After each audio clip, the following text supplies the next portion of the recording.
Hi, everyone. I'm Mayra Gamboa, director of the City Science Lab in Guadalajara, which is located in Mexico, in the second largest city of the country with a population of 5 million inhabitants. Latin America is a region of diverse cultures, landscapes, and challenges. The continent has abundant natural resources and a rich heritage. However, it also faces significant socioeconomic disparities and environmental issues.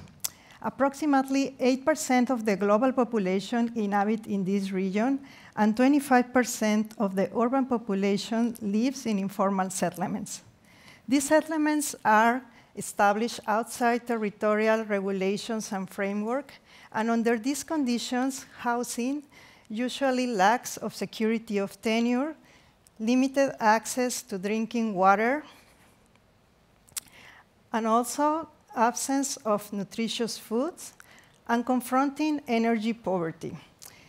Approximately 40% of Mexican households lives in these conditions, and energy poverty remains largely absent from the public agenda in Mexico. Inadequate and unreliable access to energy disproportionately affects women under these conditions with fewer resources, thus having negative impacts to their health.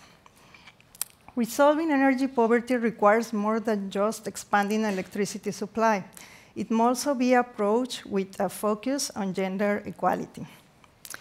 In Mexico, as in the rest of the world, informal settlements emerge from self-construction. This implies self-management of infrastructure and services. The Latin American context compels us to explore novel technological approaches oriented to low-cost and community-driven actions. In a city marked by contrast, where development and marginalization, luxury and segregation coexist, we are presented with an opportunity.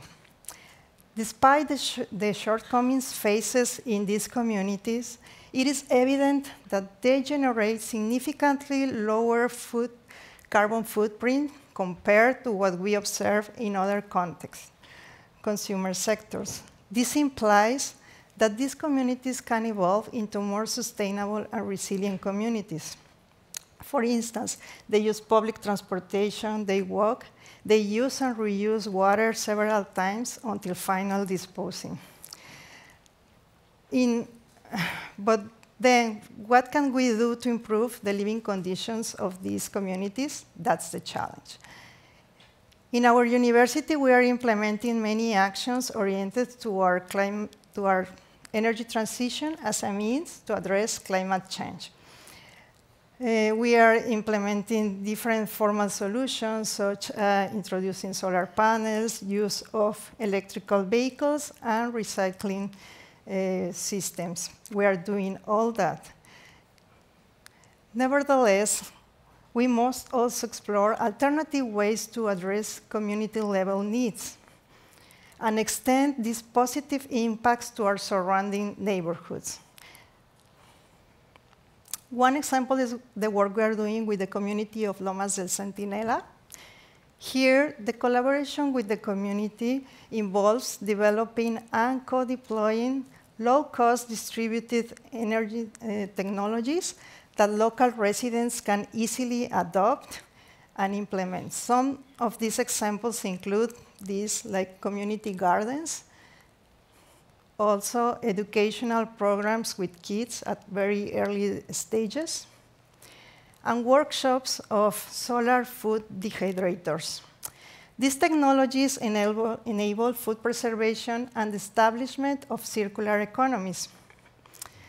Additionally, solar cooking can complement these efforts, thus improving the economic well-being of families. Addressing the lack of accurate information in this context is also a big matter. Ongoing research with our laboratory network is focused on building sensors to understand water consumption in informal settlements. This initiative can inform public policy regarding water management. These efforts cannot be undertaken as isolated actions. As we see, even small investments in socially responsible projects have the potential to make significant impact on a larger scale. To achieve this, collaboration is essential among governments, financial institutions, academia, and society. By directing investment to our socially responsible projects, we can contribute to poverty reduction and economic development. However, this endeavor is not straightforward. We must secure community engagement, changing regulatory frameworks, and developing new methodologies for data collection. In the current context of rapid urbanization in most of the cities of the Global South, collaborative efforts will be the key to address the region's complex challenges while fostering sustainable development. Thank you, and great to be here.